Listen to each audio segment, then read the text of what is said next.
Bueno, gracias por la invitación. Bueno, yo en el título de la ponencia, algo complicado, he utilizado la responsabilidad societaria de los administradores, está un poco relacionado a lo que han hablado mis compañeros, y responsabilidad de los autónomos, limitaciones y experiencias. Todo esto, este título realmente es una excusa un poco para hablar del derecho preventivo, ¿vale? Y os preguntáis, ¿qué es el derecho preventivo? ¿No? Estamos acostumbrados a ir al abogado siempre que tenemos un pleito, cuando tenemos un problema, cuando nos viene el juicio. Sin embargo, hay muy poca costumbre, quizá más en el derecho anglosajón, de acudir al abogado antes de que se dé ese pleito, ¿no? De asesorarnos con tiempo. Sin embargo, todos tenemos un asesor fiscal que nos lleva el día a día, no vamos al asesor fiscal cuando tenemos una inspección de Hacienda, y tenemos un asesor laboral que también nos puede llevar el día a día, pero no vamos al asesor laboral cuando hay una inspección de trabajo. Sin embargo, al abogado sí vamos cuando tenemos un pleito, un juicio, un problema, ¿no? Entonces, yo quiero hablar un poco de la necesidad o de las bonanzas que tiene un poco anticiparse a los problemas, ¿no? Y para ello, bueno, pensando un poco en los ingenieros, siempre pensamos, alguien que inicia una profesión liberal, ¿cómo trabajo? ¿Constituye una sociedad limitada o trabajo como autónomo? ¿No? Es una profesión que permite las dos figuras y bueno, vamos a ver un poco qué figura elegir en función de nuestras necesidades, ¿no? Entonces, ¿con qué figura vamos a trabajar? Autónomo, sociedad limitada. ¿Cuándo recomendaría yo ser autónomo y cuándo tener una sociedad limitada? Pues bien, un autónomo, yo siempre recomendaría esa fórmula cuando no tenemos unos gastos fijos o un nivel de gasto fijo al que nos podamos ver atados, ¿no? Una estructura sencilla, sin trabajadores, sin gastos elevados mensuales que nos puedan tener atados, ¿no? Sin pólizas de créditos, etc. Y la sociedad limitada cuando tengamos unos gastos fijos. ¿Qué solemos hacer en estos casos para decidir si somos autónomos o una sociedad limitada? Pues nos vamos al asesor fiscal y le preguntamos, ¿qué es lo que me sale más caro o más barato a nivel de impuestos? Que es la realidad. Y nunca pensamos en los riesgos jurídicos que puede tener una u otra, o las ventajas que puede tener una sociedad limitada respecto a un autónomo en función de los gastos que podamos tener, ¿no?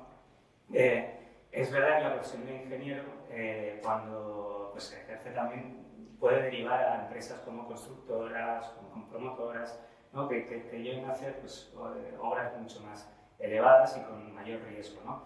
Pero bueno, cuando tú tienes una serie de trabajadores fijos en una profesión voluble, que a veces tienes mucho trabajo, a veces tienes menos, tus ingresos suben, tus ingresos bajan, puede darse el caso de que nos plantemos en unos ingresos muy elevados y que necesitemos muchos trabajadores para llevar la empresa y que de repente esos gastos bajen y tengamos una serie de trabajadores que nos sobren, ¿no?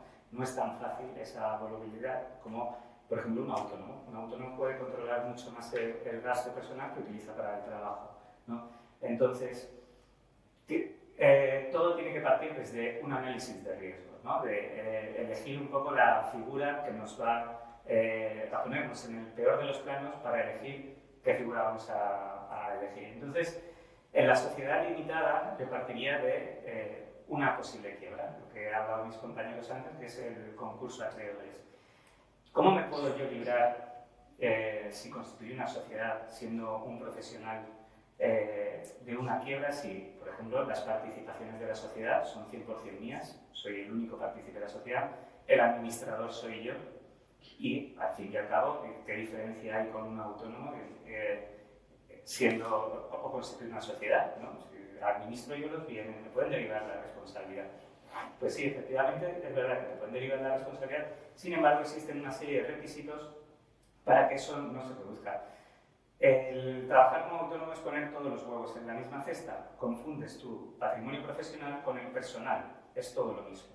Sin embargo, constituir una sociedad limitada es crear una persona ficticia, una persona que tiene su domicilio, sus números de cuenta, su DNI, que es el CIF en este caso, y por lo tanto esa persona ficticia va a tener su propio patrimonio separado del de su administrador, su propietario, ¿no? Por eso la responsabilidad es limitada, ¿no? Entonces, ¿Qué nos exige la ley para que no se derive la responsabilidad de una sociedad, en caso de una quiebra, al administrador? Pues la ley establece una serie de requisitos. Bueno, voy poniendo, aunque realmente son los títulos. Nos habla de una serie de requisitos esenciales que debe cumplir el administrador para que en un hipotético concurso de acreedores, que vendría a ser el riesgo en las sociedades, no se derive la responsabilidad. Pues el artículo 441 de la ley concursal habla de que el concurso de acreedores se puede calificar como fortuito o como culpable, ¿vale? Y es fortuito cuando esa insolvencia ha sido por causas ajenas a la voluntad del propio administrador de la empresa.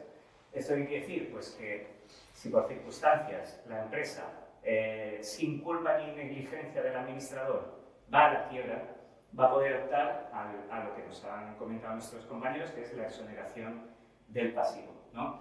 Este es el artículo a modo genérico. En la misma ley concursal, en el artículo 164, dice que se considera como culpable cuando el estado de insolvencia pues, haya mediado dolo o culpa grave del deudor, ¿no? O de sus representantes legales o de las personas que se hayan asesorado. Entonces,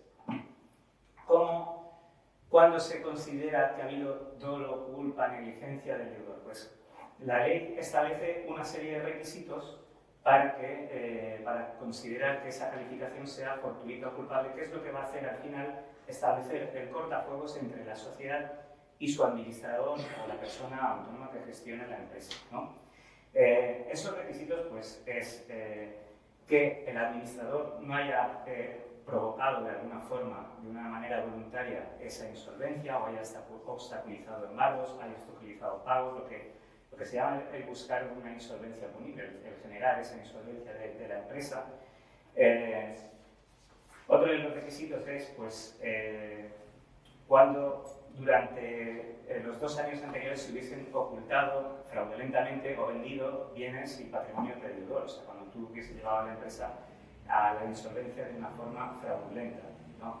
O sea, realmente no son requisitos en los que pues, una persona gestionando la empresa no la lleva bien y por lo que sea pues, no ha tenido éxito y lo lleva a la quiebra, sino que tienes que haber hecho algo más, ¿no? Tiene que haber una voluntad de que la quiebra se haya dado. Luego hay una serie de requisitos objetivos que son el tema de llevar una contabilidad adecuada, presentar las cuentas anuales, no presentar documentos falsos o dobles contabilidades. Todos estos son los requisitos sobre la administración de la sociedad que si tú pues, llevas una administración relativamente ordenada, presentando cuentas anuales, aunque no sean unos números de éxito o aunque la empresa no vaya bien, esa derivación de la responsabilidad nunca pasará al administrador y quedará en la sociedad. Entonces la sociedad a veces sirve como, trabajar con la sociedad sirve como cortafuegos para mantener a salvaguarda un poco los bienes personales, ¿no? Cosa que en el autónomo eso no existe. Y en la segunda oportunidad, que es lo que comentan mis compañeros de las personas físicas, uno de los requisitos que comentabas, pues que no tiene que haber activo, ¿no? Pero recordar, no tiene que haber ningún bien. Con lo cual eso es difícil que un profesional pues, no se compre su casa, no tenga sus bienes personales, porque pues, forman familias a veces y es lo normal, ¿no? Entonces, todo eso, trabajando en una sociedad limitada, queda salvaguardado. Esto es uno de los análisis preventivos que podríamos establecer a la hora de constituirnos entre autónomos y sociedad. Si somos autónomos, ¿cuál es el riesgo de trabajar como autónomo? Ya el tema de las quiebras ya es mucho más complicado. ¿Por qué? Porque un autónomo tiene la posibilidad de controlar mucho sus gastos, ¿no? Y de formar colaboraciones, prácticamente, pues tener un despacho en alquiler y puedes compartir gastos, puedes trabajar desde casa, con lo cual tú puedes adaptar tus gastos a los ingresos que tienes, ¿no? Porque la estructura es mucho más sencilla. ¿Pero qué riesgos existen? Pues los riesgos es que se dé pues, un siniestro, un accidente o una negligencia profesional o una impericia profesional, ¿no? Ese tipo de responsabilidades que se puede dar pues, en los diseños de una obra o de lo que sea, pues que se dé algún fallo o que se produzca algún accidente, se limita en este caso con la contratación de un seguro. Supongo que en todos los colegios existen estos seguros colectivos que cubren la negligencia profesional o la actuación profesional del autónomo, y una de las cosas que hay que asegurarse bien cuando te incorporas al mundo del autónomo es de tener un seguro que cubra bien pues, la responsabilidad civil. No solo hay dos tipos de responsabilidad civil, la contractual y la extracontractual. ¿La contractual cuál sería? Pues precisamente la impericia profesional o la negligencia, ¿no? O sea, lo que deriva de nuestro trabajo. Y la extracontractual sería a terceros, por accidentes que puedan surgir a la hora de realizar tu trabajo, no dentro del contrato de trabajo que te han encargado, sino ya fuera de eso, ¿no? Pues que se produzca dentro de la obra, por lo que sea, o algo que tú dirijas, pues un incendio que afecte a otras personas, porque todo eso, esas reclamaciones no amparadas por los seguros sí nos pueden llevar a una quiebra. Entonces es el mayor riesgo que tenemos que tener en cuenta, asegurarnos de tener un seguro que cubra al 100% y que nos dé garantías sobre las horas en las que trabajamos, principalmente fijarse en el capital. También es verdad que los seguros de responsabilidad civil nos dan una serie de ventajas a la hora de pues, que te llegue una demanda o lo que sea, que es el poder acceder a defensas jurídicas. Casi todos los seguros contienen una defensa jurídica de libre asignación que te permitirá pues, defenderte de ese pleito, porque al fin y al cabo, por mucho que tú causes o sufras el siniestro, seas el responsable y te vayan a demandar a ti, si tienes un seguro que te va a cubrir, al final, ¿quién es el interés quién tiene el interés en la defensa? Va a ser el seguro, porque al fin y al cabo, aunque te demanden a ti, el seguro va a tener que responder de esa demanda, ya sea incluso por vía de repetición del propio asegurado. Entonces, ese seguro tiene un interés en que esa demanda se defienda al máximo, se defienda bien, y siempre va a facilitar sus servicios jurídicos o la designación de un servicio jurídico propio para defender eso. Y también te va a facilitar pues, un equipo de peritos para también discutir las valoraciones.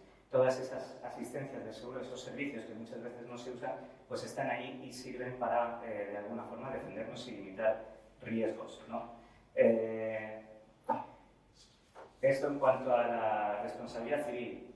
Otro de los riesgos que tenemos cuando accedemos al trabajo siempre es la morosidad, ¿vale? Yo de la morosidad siempre he dicho lo mismo. En cuanto al derecho preventivo, la morosidad es inevitable. Nosotros trabajamos y siempre hay clientes que o no pagan, o pagan la mitad, o pagan menos, o contratos que cuesta al final cobrar. Sí es cierto que muchas veces nos vienen al abogado cuando quieren reclamar, bueno, pues esto no me lo han pagado o esto me lo deben, y cuando vas a analizar pues, el contrato que han hecho, cómo han comunicado los presupuestos, te das cuenta de que existe un poco de caos a veces en esa estructura en cuanto a la formación del contrato. La abogacía preventiva es precisamente eso, es asesorarse antes de cómo hacer un contrato, de cómo hacer un presupuesto, de que te miren un poco la estructura de cómo funcionas, porque si la morosidad es inevitable, porque es verdad que tú no puedes elegir que te paguen o que no te paguen, sí puedes facilitar mucho la reclamación y el cobro de esa morosidad, teniendo pues, ese derecho preventivo, ese asesoramiento previo, porque lo que hace el abogado al fin y al cabo es de alguna forma ponernos en el peor de los casos, pensar en el pleito posterior y dentro de ese peor de los casos analizar cómo ganaríamos, cómo preconstituimos la prueba para ganar ese futuro pleito. Este es el derecho preventivo. La realidad es ponernos en el peor de los casos e intentar establecer desde el inicio las pruebas que nos facilitarían ganar un pleito. De esta forma, es verdad que todo el mundo es libre, tiene acceso a la justicia, el acceso al derecho es libre, y todo el mundo puede demandarnos, todo el mundo puede poner un pleito, todo el mundo puede no pagarte. Pero sí es verdad que si hemos tenido un análisis previo, hemos hecho las cosas correctamente, nos hemos asesorado y tenemos la prueba, porque al final todos los pleitos se deciden por la prueba, y tenemos la prueba asegurada, eso nos va a facilitar mucho tener éxito en esos pleitos. Por eso considero que la abogacía preventiva es muy necesaria, más que nada para obtener esos éxitos, facilitar mucho el trabajo a la hora de reclamar y no ir al abogado con el problema y muchas veces sin la prueba necesaria para ganar ese pleito. Entonces, a veces nos pasa que nos acude un cliente, nos explica el caso y lo vemos muy complicado y el cliente dice, pues sí, yo soy Vicente, tengo razón, o tengo la razón y tengo que ganar este pleito, pero no nos han asegurado la prueba, o no nos traen la prueba necesaria que necesitamos para ese pleito. Entonces, pues nada, quería hablar un poco de esto. Es muy básico, muy sencillo, es muy breve, porque lo hacía para no juristas. Y pues nada, decir que el aseguramiento de la prueba, al final, los abogados, a los pleitos podemos defender lo que podamos probar, y sin la prueba no somos nada. Y la abogación preventiva sirve para reconstituir de alguna forma la prueba y poder tener éxito en el futuro. Nada, muchas gracias.